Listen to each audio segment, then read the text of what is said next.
Bueno, muy buenas tardes. Bienvenidos todos.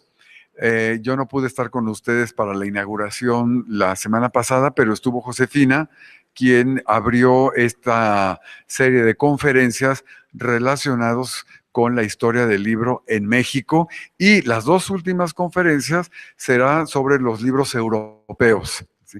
Alguien me dice, pero ¿cómo libros en la Edad Media? Bueno, pues es que el libro era, no estaban impresos, pero se consideraban libros, ¿no? Es como los códices que el doctor León Portilla dice que eran las bibliotecas antiguas, ¿sí? Claro, con la impresión de los libros, pues es hasta el siglo XV.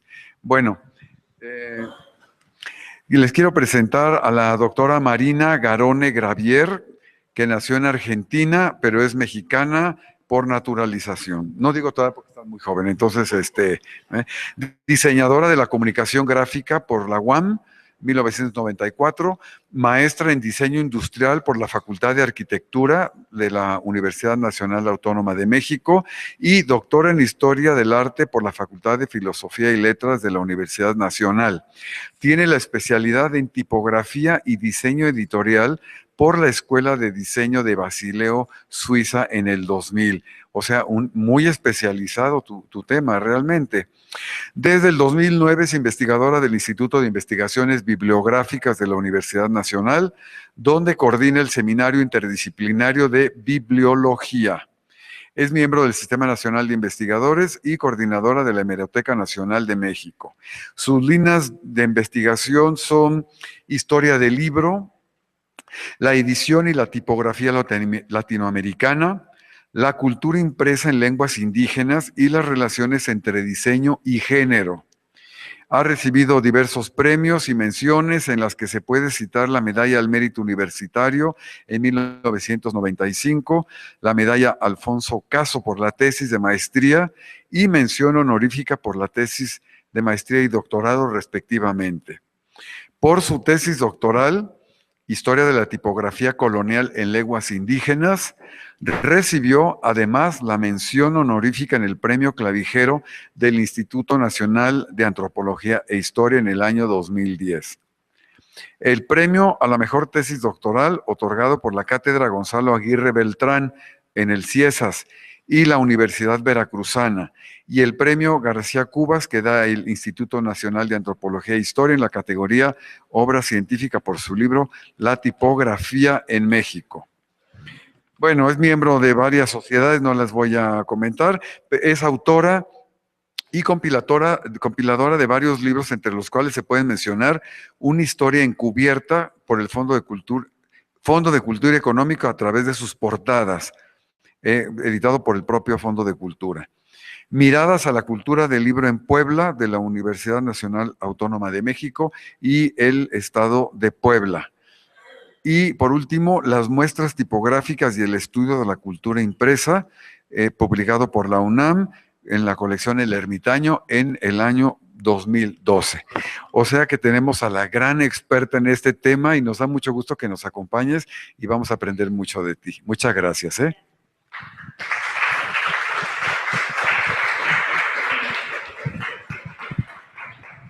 Muchísimas gracias a todos ustedes por haberse dado un tiempo hoy en esta lluviosa tarde, y en particular a Carso y al doctor Ramos por su gentil invitación a esta celebración, que es muy importante para todos los que estudiamos el libro, pero en realidad es un punto de orgullo para todo México, siendo, como ya les dijo la ponente de la semana pasada, que nuestro país es el primero que recibió prensas después de Europa. El primer lugar, el primer punto de la producción tipográfica, digamos, en serie, es México. Respecto del currículum que acaba de decir el doctor, quiero decir que dono mi libro al acervo de Carso, el de la tipografía en México, para posterior consulta de ustedes. Traigo un texto al que voy a dar lectura, pero les invito, iba a estar larga la ponencia, pero espero que no se me duerman, que me interrumpan cuando quieran. Vamos a enfatizar la parte de la producción editorial, de los impresores, lo que podría en algunos sentidos ser los diseñadores gráficos contemporáneos, los editores contemporáneos o los imprenteros contemporáneos, que no siempre cumplieron todas esas funciones, pero en ellos nos vamos a enfatizar. No es una exposición por fuerza en relación con autores, ¿no? O con temáticas. Sí quiero decir que nos vamos a tratar de meter a las tripas de la producción de los libros, ¿no? Ese es el énfasis. Bueno, nuestro conocimiento actual de la cultura impresa en México está constituido por un archipiélago de informaciones dispersas. Varios estudios panorámicos con énfasis en recuentos bibliográficos como los del consagradísimo, queridísimo por todos nosotros, José Toribio Medina, algunas biografías de impresores, especialmente los del siglo XVI, con obras tributadas a Juan Pablos, Antonio de Espinosa, Pedro Charte o Enrico Martínez, monografías de algunas imprentas, descripciones parciales de ciertos aspectos materiales del libro, sobre todo la parte iconográfica, los grabados, también las marcas de fuego y los exlibris, contados ensayos sobre bibliotecas particulares e institucionales, comercio y distribución de libros. En particular, los del siglo XVIII, por haber sido la bisagra previa a la independencia nacional. Pero de ese universo temático es todavía menos lo que sabemos sobre la tipografía, es decir, letras, capitulares, ornamentos y viñetas de las obras mexicanas. La tipografía es, sin lugar a dudas, el sustrato material básico, sin el cual no existe el libro. Podrán decir, bueno, sin autor no hay libro. Bueno, yo los quiero convencer que sin tipografía tendríamos solo manuscritos, no tendríamos libros impresos. Por lo tanto, ese es el edificio que constituye, esos son los ladrillos que construyen el edificio de la Bibliografía Nacional impresa. Ahora bien, si del panorama que acabamos de pintar queremos averiguar qué sabemos de la tipografía de los estados, posiblemente vamos a caer en una franca depresión, ya que la segunda ciudad más longeva en el arte tipográfico nacional, Puebla de Los Ángeles, tiene apenas contadísimos repertorios, también parciales y dispersos. Tenemos la bibliografía de Medina, la imprenta en Puebla, 1640-1821, con las adiciones que de ella hizo el coleccionista, el estudioso Florencio Gavito, las numerosas obras que se han publicado a lo largo del tiempo acerca de la Biblioteca Palafoxiana, el conciso pero imprescindible estudio de Francisco Pérez Salazar, que es una obra publicada para el 400 aniversario de la imprenta en México, en 1939, titulada Los impresores de Puebla en la época colonial, y el trabajo panorámico de José Miguel Quintana, tributado a las artes gráficas en Puebla. Estos últimos dos, que son los más específicos que existen hasta ahora, no pasan de 60 páginas. Y de manera un poco más específica, recientemente se han realizado también algunos trabajos de titulación, como uno tributado a la marca tipográfica del impresor Diego Fernández de León, a cargo de la maestra Elizabeth Castro, y ha tenido distintas emisiones de la maestra Mercedes Salomón Salazar, conservadora de la Biblioteca La Fragua en Puebla, sobre la dinastía de los Borja y Gandía, los primeros impresores de esa ciudad, y próximo a aparecer, espero a fin de este año, mi libro sobre la historia de la imprenta y la tipografía en Puebla, publicado por el Instituto de Investigaciones Bibliográficas. Por eso, en esta ocasión, he decidido presentar justamente un panorama histórico sobre la tipografía poblana, esperando poner así en evidencia una vez más que sin el conocimiento de lo pasado no podremos avanzar firmemente hacia el futuro. El actual estado de Puebla, durante el periodo colonial, formaba parte del Obispado de Puebla y, según los estudiosos de la geografía política histórica, era uno de los territorios más extensos de la Nueva España.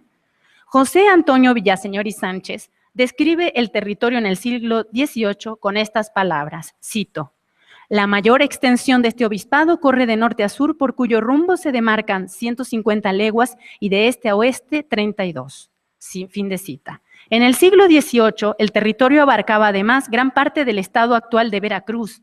Se introducía en Tabasco, comprendía en la parte central la casi totalidad de Tlaxcala, todo lo que hoy es precisamente Puebla y partes importantes de Morelos. Hacia el sur limitaba con el Océano Pacífico y hacia el sureste con el obispado de Oaxaca. Esta extensión se redujo progresivamente desde finales del siglo XVIII y XIX hasta llegar al tamaño que tiene actualmente. Con el correr del tiempo, el mayor número de las actividades académicas y productivas se concentraron en la cabecera del estado, por lo que los datos que vamos a obtener en este trabajo se derivan exclusivamente de esa ciudad. A lo que hay que añadir que la imprenta es un hecho eminentemente urbano, por lo tanto no vamos a tener centros con imprenta en ciudades menos urbanizadas hasta muy avanzado el siglo XX. En la región poblana se desarrollaron varias tradiciones escriptorias prehispánicas derivadas de la confluencia de los sistemas mayense y mexica de representación. Entre los códices poblanos posteriores a la conquista se pueden apreciar los anales de Cuautinchan, los lienzos de Cuautinchan 1, 3 y 4 que están en el Museo Nacional de Antropología. También se cuenta con el códice Yanguitlán, que está en la biblioteca La Fragua, aquí tenemos algunas de las preciosísimas láminas que además están digitalizadas en internet, y también el códice Sierra Texupa. Entre la producción escrita también es posible mencionar los documentos cartográficos donde se da cuenta del levantamiento de tierras a manos de indígenas para la defensa de sus intereses, algunos de los cuales emplean lenguaje visual prehispánico, por ejemplo, para la toponimia, la demarcación de ríos y caminos. La historia indica que hacia 1642, la historia escrita hasta el momento indicaba que hasta 1642 llegaba la imprenta a Puebla, casi coincidiendo con la llegada del obispo Juan de Palafox y Mendoza. José Toribio Medina le atribuye a él ser el introductor de la imprenta en Puebla. A Juan Blanco de Alcázar y Francisco Pérez de Salazar dice que tiene documentos para probar que desde 1641 este señor tenía actividades en la ciudad. El establecimiento del impresor en Puebla está vinculado con su matrimonio con una parienta cercana del tesorero de la Catedral Metropolitana. Pero ¿quién es este Blanco de Alcázar? Bueno, él ya había estado trabajando en la Ciudad de México desde 1617 hasta 27 por lo menos, y realizó diversos trabajos, inclusive de licenciado, siguió su formación, digamos, ostenta en sus pies de imprenta los títulos de licenciado y bachiller respectivamente. Así como también tuvo vínculos con la Inquisición. Sin embargo, los documentos que hemos podido encontrar en notarías lo remontan a momentos previos. Por lo tanto, podemos decir que encontramos a Blanco de Alcázar vinculado con actividades impresoras en Puebla desde 1639. Es decir, podemos anteceder todavía un poco más el periodo de introducción de la imprenta en Puebla.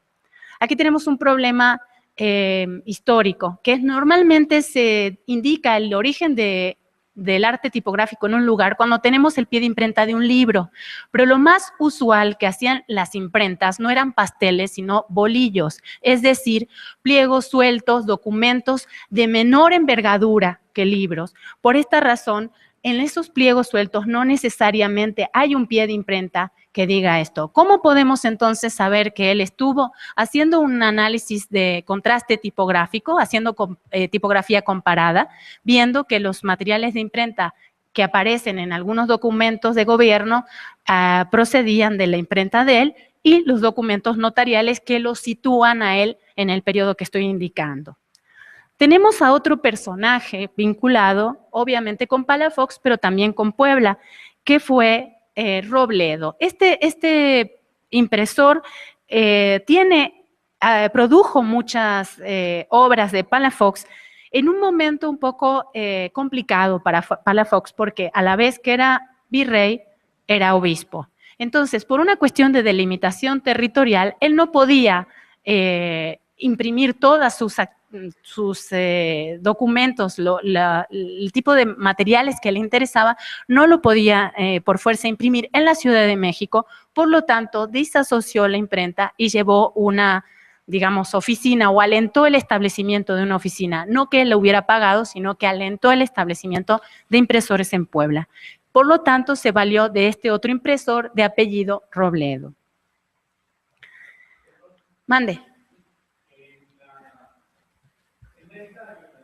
Sí. Sí.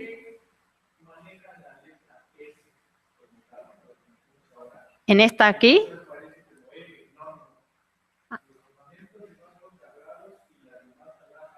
Ajá.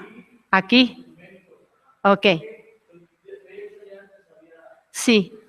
La S larga, que es esta, aquí lo que usted está apreciando se llama ligadura. Tenemos ligadura C, de CT, FT, FL, FI. Hay muchas cosas que son como unas especies de antiguallas para imitar el curso que tenían las letras caligráficas. Cuando pasan a la imprenta se siguen usando ligaduras.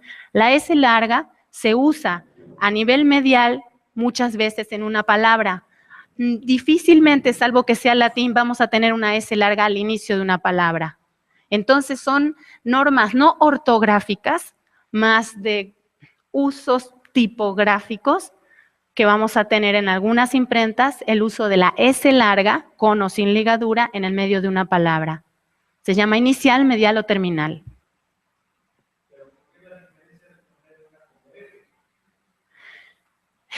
En paleografía, ajá, sí, sí. Sí. En realidad, yo no me puedo acercar aquí, pero no, parece F, pero no es F, porque no tiene la barra completa travesánea. No, son usos que de la paleografía son heredadas a la imprenta tipográfica. Son arcaicismo, digamos. Es una especie como de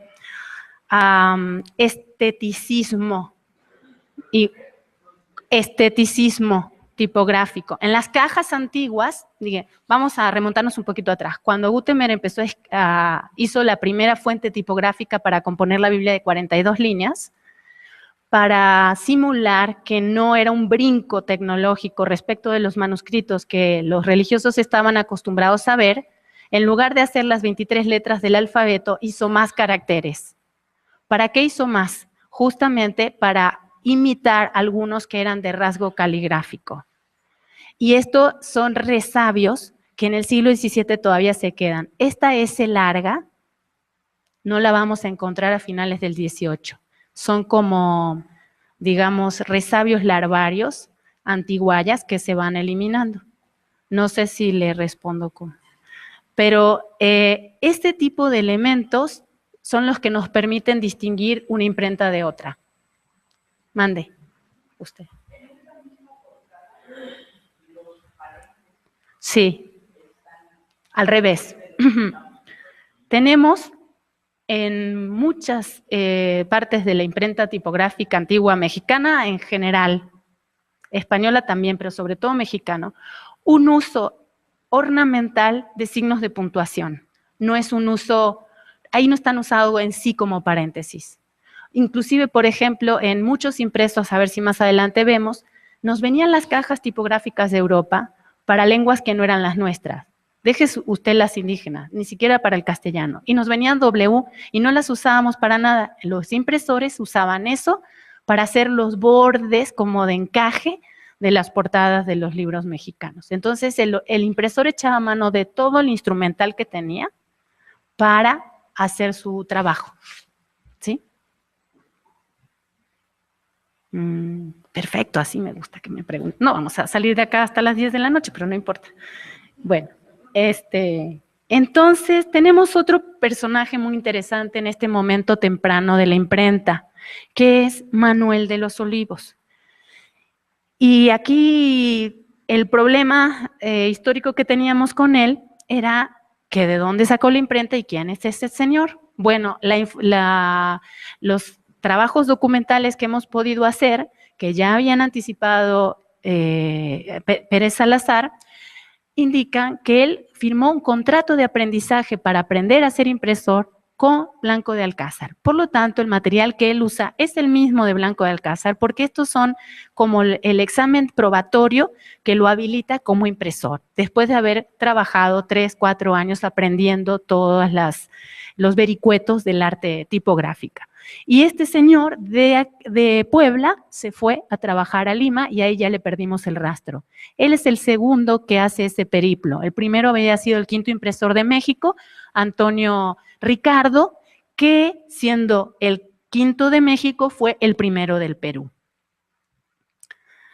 Y entonces, ¿dónde fue a parar esta imprenta de Blanco de Alcázar? Bueno, él no tuvo descendencia y por testamento dijo que cuando él muriera, sus prensas fueran a parar al colegio de San Luis, que era de los dominicos. Salieron 1 o 2 documentos nada más con pie de imprenta del colegio y el colegio ya no siguió publicando obras, ¿no? Otro nombre que aparece, y este es el primero que se registra en los anales clásicos del inicio de la imprenta en México, en Puebla, perdón, es Juan de Borja y Gandía. Este pequeño documento es el primero con pie de imprenta que explícitamente indica que se publicó en Puebla en 1642. Por eso es que normalmente antecedemos el origen a esta fecha. Sin embargo, si ustedes ven en el pie de imprenta, dice por Pedro Quiñones en el año de 1642 a costa de Juan Blanco de Alcázar, Juan de Borja y Gandia, perdón. ¿Cómo tenemos que leer ese pie de imprenta? Que el tipógrafo, el que pragmáticamente hizo la obra, se llamó Pedro de Quiñones y el patrocinador, el que financió la edición, fue de Borja y Gandía. Quiñones había trabajado antes en México con una impresora fundamental del siglo XVII, una de las muchas viudas que tuvo la imprenta mexicana, que fue la viuda de Calderón y Benavides, doña Paula Benavides. Él tuvo un trabajo un poco intermitente con ella, pero lo vemos al parecer también en Puebla. Como es evidente, si uno revisa la bibliografía de este periodo, Palafox fue de hecho el gran promotor de las prensas poblanas. Cuando decimos promotor no queremos decir dueño, ¿sí? Aquí hay una distinción, es lo mismo que pasa con el caso de Zumárraga. Una cosa es que él sea el cliente preferencial y otra cosa es que él sea el dueño del taller. Son dos cosas diferentes y en ninguno de los dos casos, ni Zumárraga ni Palafox fueron dueños de la prensa. Este punto de la imprenta episcopal en Puebla ya lo ha señalado claramente la doctora Montserrat Galí, aludiendo a esa vinculación directa de las prensas al servicio del poder de la Iglesia para este lugar. Si revisamos la producción en esta ciudad de 1642 a 49, 20 de los 32 impresos registrados son de Palafox y otros 18 impresos de él se hicieron en México. Es decir, realmente puso toda la máquina a publicar a favor de sus ideas, de lo que él quería reglamentar y toda la cuestión administrativa. En 58 años del siglo XVII que hubo prensas en Puebla, contando canónicamente desde el 42, hubo varias imprentas, aunque organizadas en algunas líneas genealógicas y sucesorias. Este es un patrón de organización de las imprentas del periodo del Libro Antiguo y en México es muy evidente. Los géneros que se publicaron están aquí enlistados, son mayoritariamente religiosos, aunque también hay una producción jurídica, administrativa muy importante y desde el siglo XVII muchas obras en lenguas indígenas. ¿Cómo era la gráfica? ¿Cómo era la ilustración de estas obras? Bueno, para el periodo del libro antiguo en general vamos a tener dos grandes sistemas de ornamentación, las xilografías o impresos en madera, que en este caso eran las más abundantes, y las calcografías. Vamos a tener abundancia de imágenes religiosas y también mucha heráldica. El libro poblano es particularmente rico en heráldica y tenemos escudos de muy diversas tradiciones, entre los cuales está el propio de Palafox. Es interesante también hacer notar que la primera calcografía conocida en Puebla se debe a un muy joven poblano, tenía creo que 14 años, según Pérez Salazar, Miguel Amat, y él fue el primer calcógrafo de la ciudad, y después vamos a tener a otras glorias como Nava, ¿no? De gran sobriedad vamos a tener, para ver un poco cómo es la estética, cómo lucen esos diseños editoriales, vamos a tener la Historia Real Sagrada de Luz de Príncipes, impresa por Francisco Robledo en 1643, con una composición bastante austera, bastante limpia, con variación solamente en el tamaño de las letras, como ustedes pueden ver. Bueno, este es un ejemplar, está mutilo en la parte del pie de imprenta, pero no tiene la gran ornamentación barroca que luego vamos a percibir como en el ejemplo del medio y de la extrema derecha. También vamos a tener abundante producción de villancicos, no en el sentido de edición musical, sino las letras, ¿no? No es que vamos a tener partituras impresas, sino que se les decía así a los cantos, a las letras que se entonaban. Esta producción vamos a tener de varios autores, pero sobre todo de la familia de los Borja. Y vamos a tener la octava maravilla del mundo, que es, digamos, el texto, digamos, que presenta la Capilla del Rosario, publicado en 1690 a cargo de Diego Fernández de León, del que vamos a hablar en un momento, un impresor muy importante. La primera familia que vamos a encontrar, pensando en líneas familiares, va a ser la de Borja y Gandia. Juan de Borja y Gandia era de origen francés y fue el primer librero, uno de los primeros libreros, no fue el primero. Hubo varios libreros antes, inclusive desde el siglo XVI en Puebla, un tema muy estudiado, entre otros autores, por Pedro Rueda Ramírez, un catedrático español, pero Juan de Borja empezó como librero. Más tarde se convirtió en diputado de la Cofradía del Santísimo Sacramento y solicitó licencia a la catedral para financiar el sumario de las indulgencias que le mostré anteriormente. Tuvo tienda no solo de libros, sino, como dicen en los documentos, de imaginería, es decir, de grabados, no de estampas. Y también hacía trabajo de encuadernación. Fue padre de Juan de Borja Infante, con quien, digamos, él también formó parte de este linaje de impresores. Lo curioso, bueno, este árbol genealógico se debe a Mercedes Salomón Salazar, que es la persona más experta en esta genealogía. Lo relevante de los documentos de archivo conseguidos es que los bibliógrafos indicaban que él era el dueño de la imprenta. Los documentos han revelado que la dueña siempre fue la mujer, y no con posterioridad a quedar viuda, sino que siempre fue la dueña del taller, inclusive que estableció contratos con su propio hijo para el manejo del taller. Este es un elemento que es bastante interesante y que resalta respecto del comportamiento, al menos de las viudas españolas, pero no es tan inusual respecto del comportamiento que hemos podido estudiar en las viudas mexicanas. Ella digamos, ya personalmente se hizo cargo del taller hacia mediados del siglo XVII. Había nacido en un pueblo de Barrancas, en Castilla la Vieja, y sabemos que estableció contratos de aprendizaje, por ejemplo, con un regente, Lázaro Rodríguez de la Torre, ¿no? Ella misma generando los documentos administrativos. Estuvo en pie hasta 1680 y a ella le siguió bueno, estos son algunos de sus impresos, estas grandes capitulares floreadas con canastas, van a ser algunas de las que van a caracterizar sus impresos, y luego los vamos a ver en los impresos tempranos de Diego Fernández de León. Ella estuvo al frente de la imprenta durante 26 años y con ella también trabajó su hijo, Juan de Borja Infante, de quien tenemos este pliego suelto. Es un documento que está en una miscelánea en la biblioteca La Fragua. Mande. Sí. Sí, estas dos, la H y la E. La H y la E, las dos son capitulares. Sí.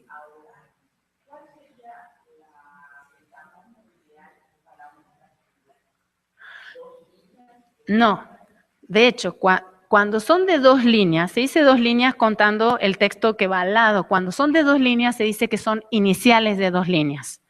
Las capitulares siempre son de más de 2 líneas.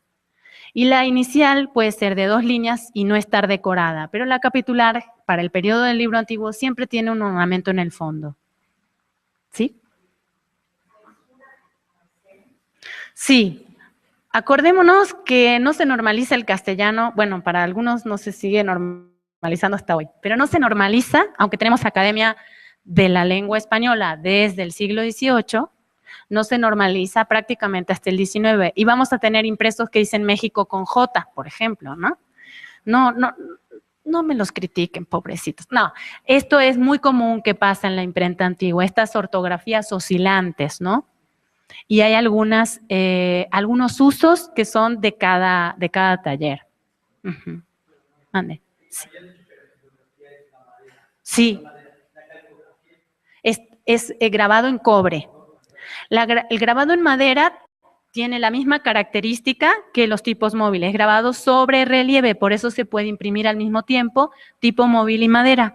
La calcografía, siempre que veo calcografía en un libro, ya sé que ese libro era más caro, que ese libro costó más, porque necesita pasar 2 veces pasar abajo del tórculo 2 veces, porque la calcografía es grabado en hueco.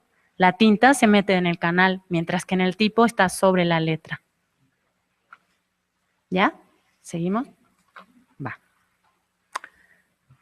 Y aquí, yo tengo muchos novios en la imprenta antigua. Este es uno, Diego Fernández de León. Es el impresor barroco más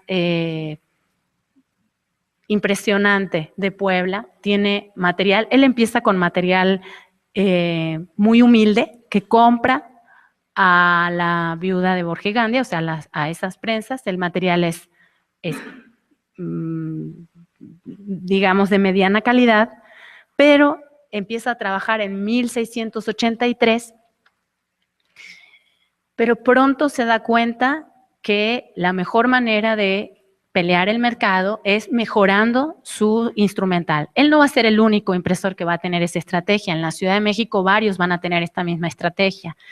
Entonces pronto lo vamos a ver adquirir nuevos materiales.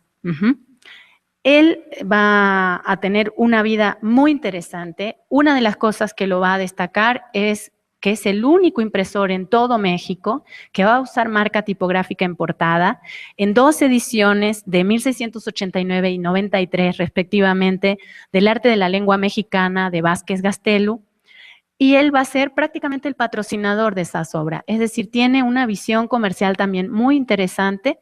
Está tomando, esto bien lo ha estudiado la chica que les dije que hizo la tesis de maestría sobre él, está tomando este parámetro de un impresor ibérico que usa también la marca del León, y va a ornamentar mucho, va a orlar mucho sus portadas y sus páginas interiores, como estamos viendo acá en la parte de, no sé si se alcanza a ver, estos son páginas preliminares, les pone como una especie de encaje tipográfico, ¿no? Él va a trabajar, como les digo, desde 1682, pero va a tener un impasse con su imprenta hacia 1695. Él va a retirarse con su esposa a administrar una hacienda en Tepeaca. Entonces va a vender el taller, lo va a dejar en manos de otras personas, y después de ese impasse va a retornar más adelante, más o menos poco antes de morir. Él va a morir en 1710, estas son de las últimas obras que publica, y salen 2 obras con pie de imprenta de su viuda en 1710.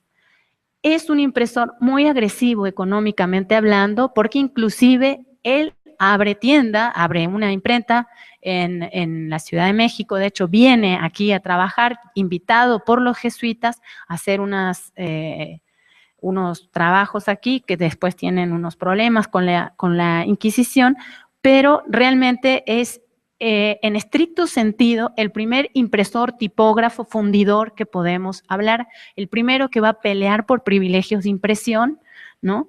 Y, digamos, el que va a reunir en su persona los atributos más cabales del arte tipográfico.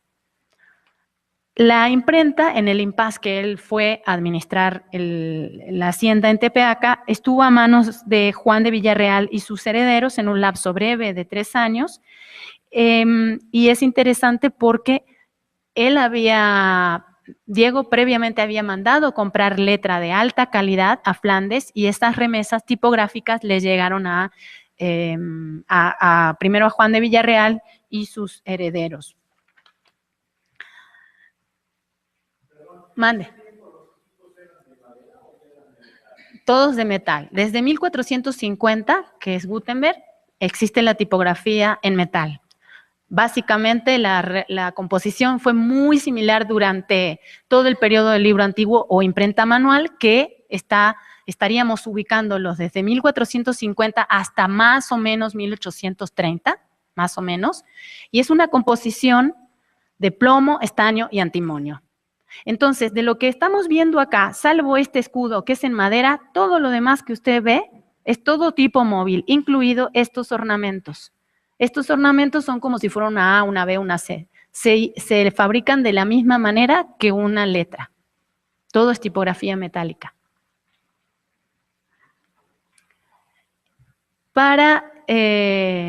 Bueno, sigue esta especie como de elipsis, digamos, de la imprenta de Diego, que de los herederos de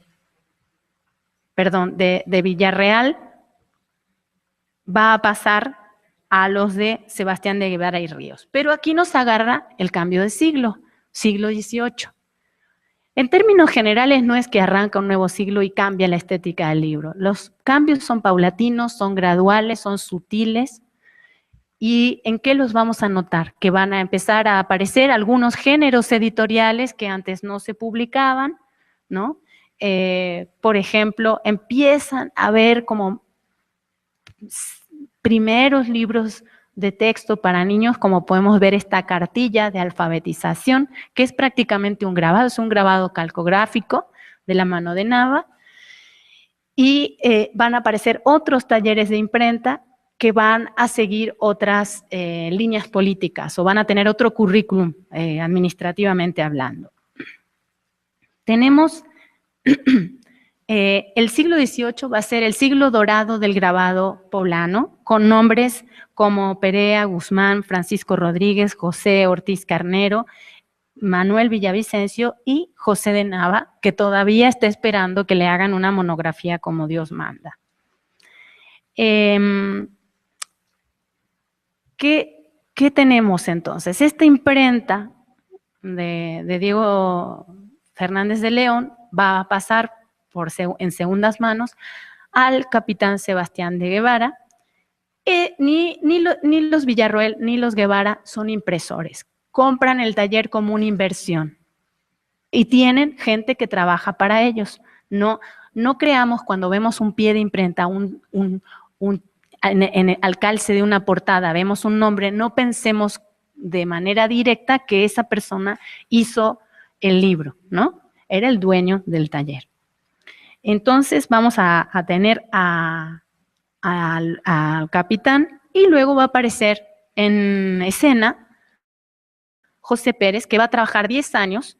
Él va a comprar ese taller con el taller del famoso Diego, con el privilegio de impresión. El privilegio de impresión era la garantía de que la imprenta iba a tener un revolvente continuo, es decir, que iba a entrar efectivo de un tipo de obra específica. ¿Qué géneros se concesionaban o se privilegiaban? Las cartillas, los catecismos o los papeles de gobierno. Eso es lo que le garantizaba un ingreso permanente, un flujo de capital al taller, ¿no? Entonces vamos a tener a este José Pérez que va a tener una forma de ornamentar las portadas impresionante, muy recargado, muy retacado, muy bonito de hecho su material. Y en este siglo XVIII va a haber una explosión en Puebla, explosión en varios niveles. Obviamente aumenta la población, esto se materializa en una densificación de la urbanización de Puebla y toda esa vida, obviamente como pasó también en la Ciudad de México, giraba en torno a la catedral. Por todos ustedes espero, y si alguno no ha ido tiene que ir a visitar esta bellísima ciudad. La mayor parte de las imprentas de Puebla se establecieron en dos portales. El portal de las Flores, que de hecho es el portal, digamos, la cara oriente de la catedral, se llamaba así porque siempre tenía flores y era donde más luz le daba, y el portal de Borja, que es donde ahora está el Palacio Municipal. Esos eran los dos portales donde siempre estuvieron establecidas la mayor parte de las imprentas. Hubo otras en la calle de Cholula, en otras ubicaciones, pero la mayor parte del tiempo funcionaron aquí los talleres. Arranca aquí en la década de los 10, la segunda, 1711, la segunda genealogía familiar poblana, que es la de Ortega y Bonilla. El primero que vamos a tener vinculado con esta genealogía es Miguel de Ortega y Bonilla, y es un personaje curioso, todavía nos depara algunas sorpresitas. Tenemos un impreso en la Biblioteca Nacional que tiene pie de imprenta de 1681 y como que no nos checa, porque los documentos de él que tenemos son de 1711 en adelante. Hay un notario en Tlaxcala homónimo de él, pero no tenemos datos que nos permitan aseverar que hubiera sido impresor. Entonces, este documento todavía no podemos cómo explicar que estuvo a cargo de un Miguel Ortega. Este es como que nos hace un poco de ruido. Porque tampoco podríamos explicar cómo alguien imprimió en 1681 y luego no imprime hasta 1710. Pero así se hace la historia de la imprenta, con un montón de cosas que luego no podemos explicar y de repente aparece el documento que nos permite comprobarlo. Sin embargo, los primeros impresos que tenemos de él, de los más tempranitos, son estos, que de hecho con una marca de fuego agustina en la portada, como pueden ver ustedes. Él compra el material de imprenta plantiniano, digamos, de origen flamenco, de Diego Fernández de León, y con él se inaugura, y por el casamiento que tuvo con doña Manuela de la Ascensión Cerezo, la genealogía de los Ortega, Bonilla y Cerezo. Va a funcionar. Este señor solamente trabajó 4 años y se murió. Y le siguió la viuda, Manuela. Al igual que varias de las impresoras mexicanas que tenemos, aquí hago un comparativo con otras mujeres, la cantidad de años que trabajaron y el número de impresos que salieron en sus prensas. Para estar en Puebla y por el tipo de competencia laboral que había ahí, no estuvo mal la producción que hizo ella, más bien todo lo contrario. De ellas son algunas de estas piezas que estamos viendo, que también tienen esta forma de ornamentar, que va a retomar de José Pérez. Una cosa que distingue estos impresos es la luna y el sol, que lo vamos a ver en sus portadas. Es un atributo muy interesante. Y un ornamento en forma de vid, de ramo de uvas. Estos son otros de sus impresos, inclusive con grabado calcográfico. Manuela tuvo 2 hijos que trabajaron muy de cerca con ella. Cristóbal Tadeo de Ortega y Bonilla, que trabajó siempre con ella al lado en Puebla, y Juan Francisco de Ortega y Bonilla, que lo mandó en comisión a la Ciudad de México a abrir un taller que estuvo aquí en un periodo breve, cuando de hecho terminaron de trabajar los herederos de Guillena Carrascoso. Estos son algunos de los impresos de su hijo Cristóbal, con quien también tenemos, al igual que habíamos visto en la viuda de Borges Gandia, que ella firma contrato de arrendamiento, es decir, la propietaria del taller es ella. Es interesante que las dos impresoras poblanas tienen el mismo comportamiento patrimonial. Y también es interesante con ella que financia la Margarita Seráfica, es una obra que después van a publicar varias veces, se va a publicar en su familia, ella la patrocina y manda una carta porque en este año ya estuvo muy mal de salud y hace un testamento y como parte de los agradecimientos, ella financia, patrocina esta obra. Dice, por la devoción de doña Manuela de Cerezo, su indigna esclava. Prácticamente va a estar como impresora única de la ciudad hasta que le aparece en el horizonte Francisco Javier de Morales, que va a tener el título de ministro impresor de la Catedral de Puebla. Él va a trabajar en el lapso 1726-1736 aproximadamente y va a ser otras de las ediciones de la obra que habíamos visto antes, impresas por Diego Fernández de León con su escudo, con su marca tipográfica. Vemos la tercera edición a cargo de este señor. Mande. ¿Esta? Sí.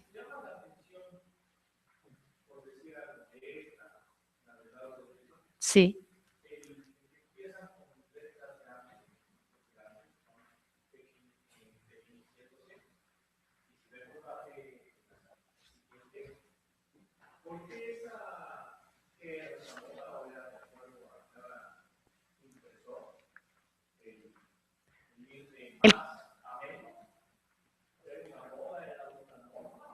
Bueno, el cambiar el tamaño de la letra.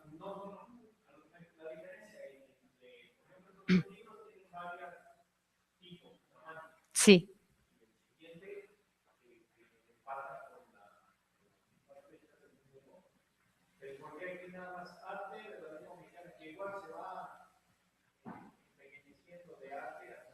Sí.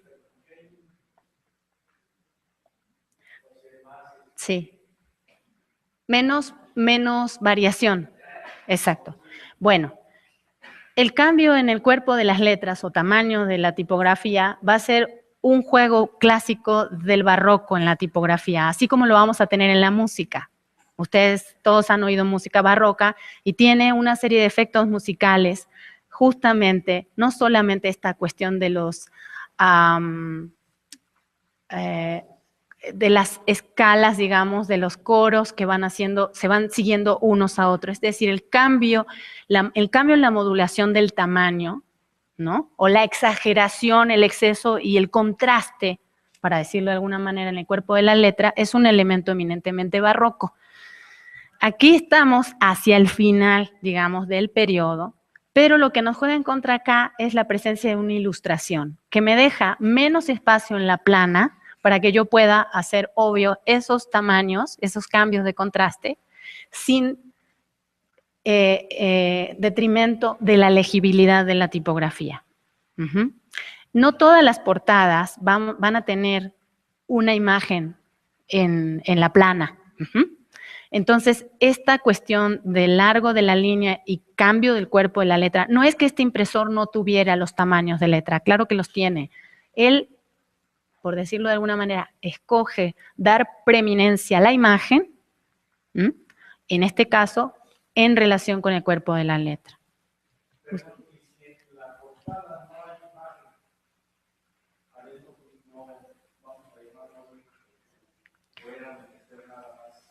Los lugares clásicos de la ilustración en el libro antiguo en general, no el poblano en particular, estos son comentarios de estética editorial en general. Los lugares de imagen son la portada, Las páginas preliminares, cuando son imágenes de invocación, es decir, cuando se dan a María, a José, se pone un grabado en honor a, o un escudo heráldico que indica el patrocinador, o el colofón, aunque nosotros para este periodo ya no tenemos imagen en colofón. La imagen en colofón la vamos a tener en México en el siglo XVI con, por ejemplo, el grabado, la marca tipográfica de Antonio de Espinosa. Entonces, podemos tener en algunas obras, por poner un ejemplo, el vocabulario en lengua mexicana y castellana de Fray Alonso de Molina, 1571, como es un vocabulario de doble entrada, primero castellano náhuatl y luego náhuatl castellano, para dividir las dos secciones de la obra, hay un grabado en el medio. Pero tenemos algunas obras muy ricamente ilustradas, algunas muy ricas.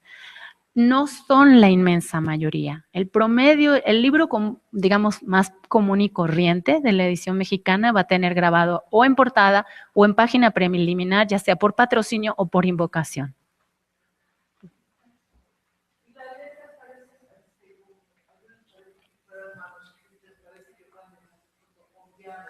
Ajá. Sí. Sí. Tenemos, en este caso particularmente interesante, es la S. Es una S muy manierista en este caso. Y aquí podríamos ver la pata de la R, digamos, como algo raro. Esto se da en los tamaños de letra grande. Para las letras más chiquitas vamos a ver garigoles, sobre todo en las cursivas, o por ejemplo, no sé si alcanzan a percibir esta M con un rasgo muy... una pata muy hacia adelante. Estamos todavía con una estética tipográfica, caligráfica, barroca, que imita en algunos casos la letra a mano, pero todo esto es molde, es letra de molde, es decir, tipo móvil, ¿sí? Nada de lo que estamos observando es caligrafía, nada. Ajá. La chuecura tiene que ver con la justificación de los moldes, es decir, estas letras, haga de cuenta que hacemos un edificio y que se plantan sobre una base que es la línea de justificación de la tipografía. Algunas de estas letras no están bien justificadas y parecen chuequito. No estamos ante letra de computadora, todo esto es tipografía manual. Entonces sí vamos a percibir eso que usted ve, así era. Algunas imprentas tenían material de mejor calidad y otras no tanto. Y a veces la justificación de la matriz, que es un proceso técnico, se hacía en México, en la Nueva España. No quiero decir con esto que lo que se hacía acá estaba chueco. No, estoy tratando de explicar por qué en algunos casos tenemos esa distorsión. Entonces, ¿quién fue? El competidor de Manuela. Él trabajó un lapso de tiempo y si ustedes ven el pie de imprenta, él dice que trabaja en el portal de Borja. Ya con la primera familia de impresores, a ese portal se lo había denominado portal de Borja. Después vamos a tener una cosa muy interesante, que es el inicio de la tipografía jesuita en Puebla. Ya habíamos tenido imprenta jesuita en la Ciudad de México con el Colegio de San Ildefonso. Pues los jesuitas poblanos no se quisieron quedar atrás y se quejaban de que la imprenta que estaba en la ciudad de Puebla era muy defectuosa y el que estaba a cargo no sabía de latinidad y que entonces los libros salían mal y que además mandándolos a México con sus hermanos les costaba más. Entonces estuvieron insistiendo hasta que les autorizaron abrir sus propias prensas con material tipográfico que provino de París, al menos por lo que se sabe de un pie de imprenta. Obviamente, al igual que con San Ildefonso, cuando fue la expulsión, 1767, terminó el periplo de la tipografía jesuita y, paradojas de la vida, ese taller tipográfico fue comprado, digamos, por Fabián y Fuero para el proyecto académico del Seminario Palafoxiano. Entonces, los tipos que vamos a ver en la imprenta de los jesuitas, los vamos a ver posteriormente en el seminario porque fue adquirida por la oficina palafoxiana. Estamos ya en la década de los 70 del siglo XVIII y va a aparecer en escena el heredero de la línea genealógica de Ortega y Bonilla, Pedro de la Rosa. Él era yerno de doña Manuela, se casó con la hija de una de las hijas de doña Manuela y heredó el negocio familiar. Estuvo mucho tiempo al frente de las prensas y la historiografía de repente lo ha confundido y ha indicado que él trabajó 50 años, porque seguimos encontrando Pedros de la Rosa hasta los años 20 o 30 del siglo XIX, pues la investigación documental nos arrojó que en realidad son padre, hijo y luego nieto y hasta sobrinos, ¿no? Es toda una familia que se sigue llamando de la Rosa, pero no es la misma persona.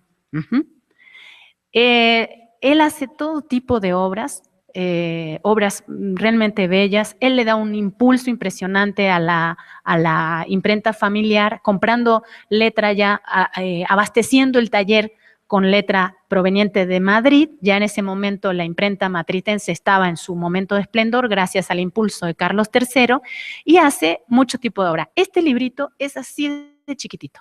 Es unos libritos devocionales privados, son muy pequeñitos, pero no solamente hace eso, también hace labores de encuadernación. Hemos podido encontrar una cierta constante en las obras encuadernadas, salidas de sus prensas, que no son misceláneas, que están en un volumen en custodia de la Biblioteca Nacional, con algunos ornamentos en sus cantos, ¿no? Y obviamente la riqueza de las marcas de fuego que todos ustedes conocen.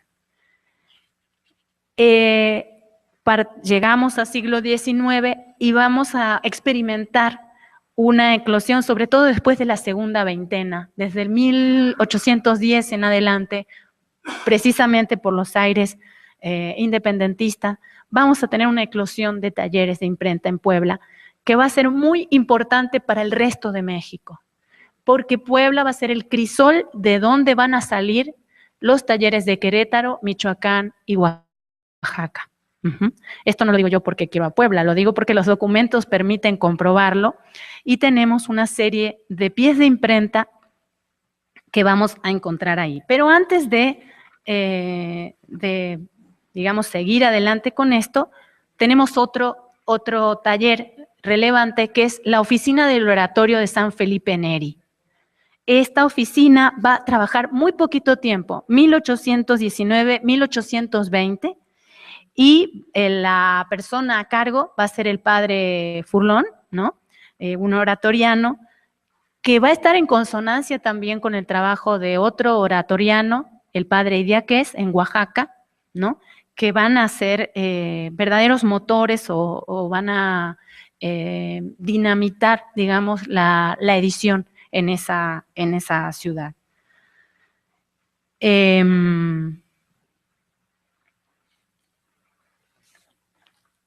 Ok. Entonces, de aquí también me interesa marcar la importancia de la imprenta poblana para este primer gran momento del periodismo en México. Esto lo han señalado numerosos estudiosos, pero pongo, por ejemplo, por caso, La abeja poblana, que es un clásico de la edición periodística, que tiene más de una época, tiene 1920 y luego va a tener en 40. Estos son algunos de los documentos que podemos consultar en el fondo reservado de la Hemeroteca Nacional de México, con ya una estética completamente diferente. Si ustedes ven los encabezados aquí, es una tipografía más industrial, entendiendo el contraste de los cuerpos, es una tipografía con patines más toscos, más grotescos, ¿no? Viñetas, digamos, en cliché metálico, no calcográfico, sino cliché metálico, y tenemos numerosos títulos: El Farol, El Poblano, La abeja poblana, El amigo de la verdad, son El imperio de la opinión. Estos son algunos de los títulos que podemos encontrar hasta este momento. Voy a hacer un pequeño, no sé cómo vamos de tiempo. ¿Sí? Ok. Bueno, me voy a quedar acá porque era lesivo colonial poblana en lenguas indígenas, pero mejor en otra oportunidad vengo y les dejo tiempo para que ustedes me pregunten más cosas y si no, que volvamos sobre alguna imagen, si hay algún detalle que quieren aclarar o comentar o obviamente también criticar. Por ahorita me pararía aquí. Muchas gracias por su atención.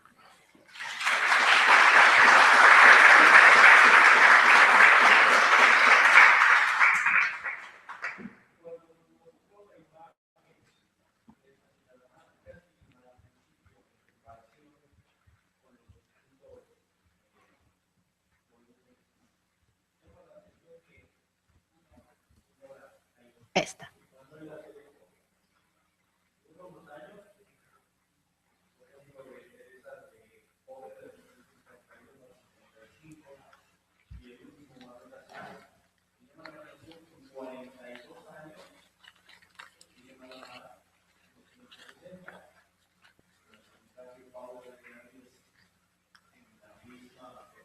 Sí.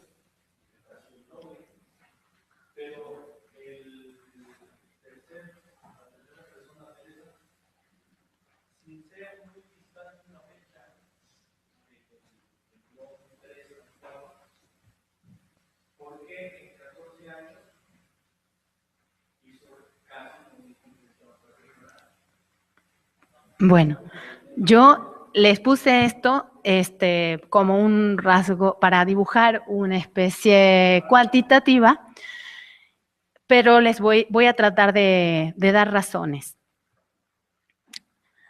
Primero pensemos en el consumo de las publicaciones, no tanto en la capacidad de producción. Estamos hablando de otra ciudad que tiene, digamos, no que sean menos lectores, sino que tiene unas necesidades de consumo de obra, de producción endógena menor. Siempre que veamos esta cantidad de impresos, me voy a referir a la contabilidad clásica que otorga José Toribio y Medina y sus adiciones, que aquí no están contados pliegos sueltos, esquelas de convites y otros impresos menores. Y esto, que es producción mexicana, tenemos que verlo siempre de manera complementaria con el circuito del libro, el consumo del libro importado, que siempre fue mucho. Tuvimos muchas librerías, tanto en México como en Puebla.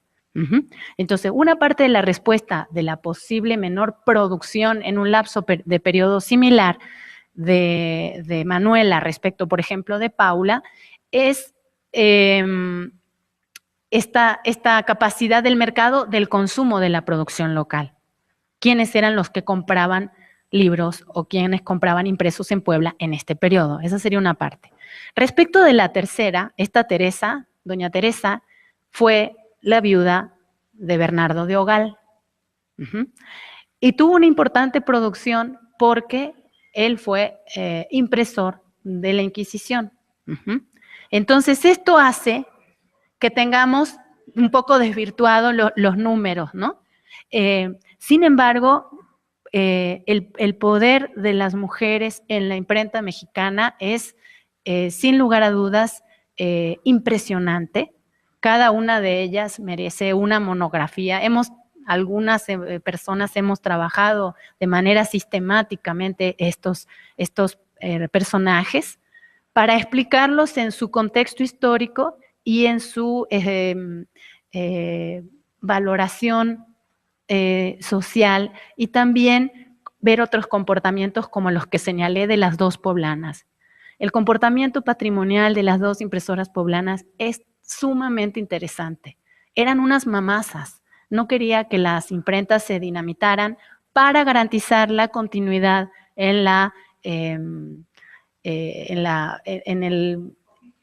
no solo del oficio, sino que sus herederos comieran de eso, ¿sí? Que hubiera un punto de generación de capital. Y eso lo dicen literalmente los testamentos, ¿no? También Juana Batres, la impresora guatemalteca, que por cierto la imprenta en Guatemala se desprende de la imprenta poblana en 1660, sale de Puebla en la imprenta para ir a Guatemala. La viuda de hoy se me olvidó el nombre de su marido, bueno, Juana Batres, impresora del siglo XVIII, dice lo mismo en sus cláusulas testamentarias, que no se divida la imprenta para que sus herederos sigan comiendo de ella.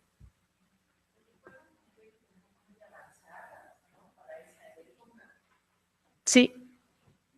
Puede parecer anacrónico lo que digo, pero sí, y no lo digo como feminista, lo digo viendo los documentos notariales. Por ejemplo, cuando la viuda de Diego Fernández de León, junto con él, pide un préstamo para mejorar la imprenta. Y le pide, o sea, reniega, digamos, de lo que se llaman las leyes de Toro y 7 partidas, que eran las leyes que protegían a las mujeres para poder ella hacer negocios. Ella dice, yo no me voy a amparar en el hecho de ser mujer, voy a actuar como económicamente de forma independiente. Y lo dice a la letra en sus actuaciones notariales, ¿no? Mande. Quiero saber si para este periodo se utilizaba un tipo de papel diferente al del siglo XIX, porque ahí ya me parece que quise ser un material más quebradizo, con menos capacidades de subsistencia. No quiero decir que del siglo XVI o al siglo XVII no se deteriora. Sí. Eso es en función de ciertos factores de preservación, etc. Pero quisiera saber, por una parte, qué tipo de papel ya para este periodo que ya está refiriendo. Y por otra parte, así como tenemos nuestro Santo Domingo acá en Zócalo, quería saber si esto no constituía como una especie de cofradía, y si estaban vinculados al patronato de un santo. Bueno, primera pregunta. El estudio clásico que tenemos del papel en México es el de Hans Lenz, que es un tabique así, publicado por Porrúa, es lo más exhaustivo que tenemos, y algunos estudios parciales. También está un pequeño librito de Cristina Sánchez de Bonfil, El papel del papel en la Nueva España, que es una colección de marcas de agua de papeles que se encuentran en el Archivo General de la Nación, que ambos documentos tienen como fin principal indicar la procedencia, el origen de esos papeles a nivel de detección de marcas de agua, más no un estudio de composición de los papeles. Para el periodo de la imprenta manual, volvemos, mediados del siglo XV, hasta Chirca, primer tercio del siglo XIX, estamos ante papeles de origen de algodón y de trapos viejos. En mayor proporción trapos viejos y en menor proporción fibras nuevas. Eso hace que ese papel, en general, sea un papel clásico, digamos, salvo problemas de custodia o de conservación, sea un papel que ha resistido bien el paso del tiempo, salvo algún bichito maligno que a veces tenía hambre, demasiada hambre, aguantan bien. ¿Qué pasa después del primer cuarto del siglo XIX?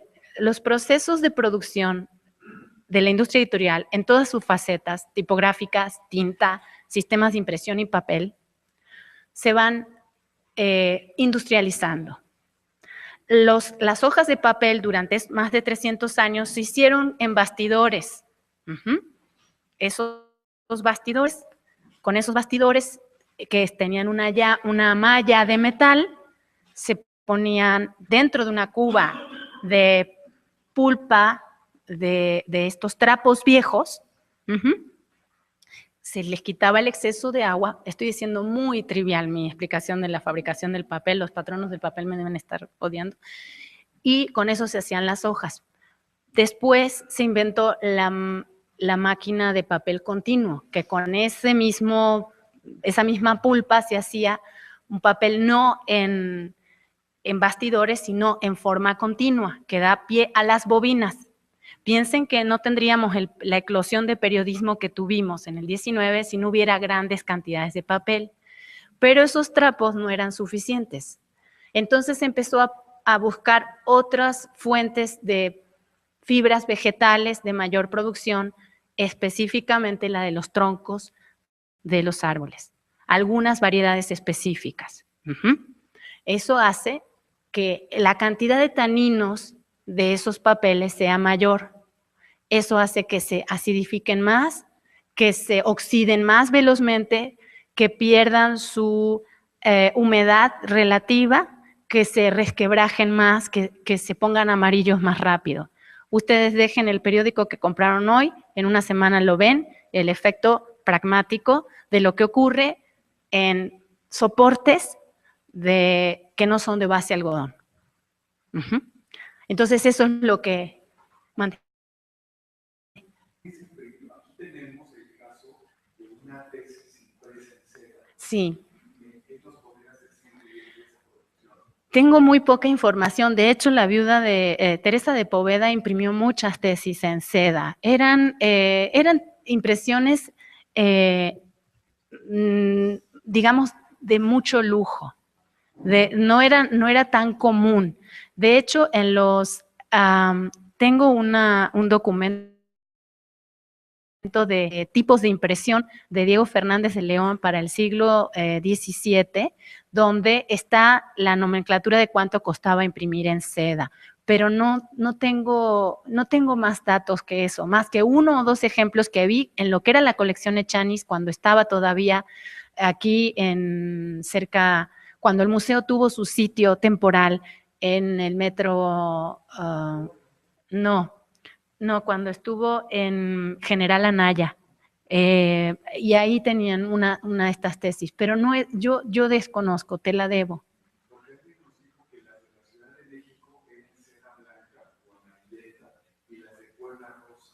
Yo la que vi impresa y era de la viuda de Teresa de Poveda era rosa.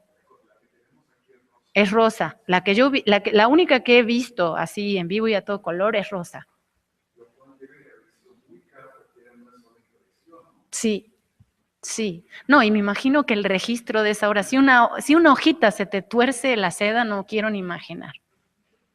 ¿No? No. Mande.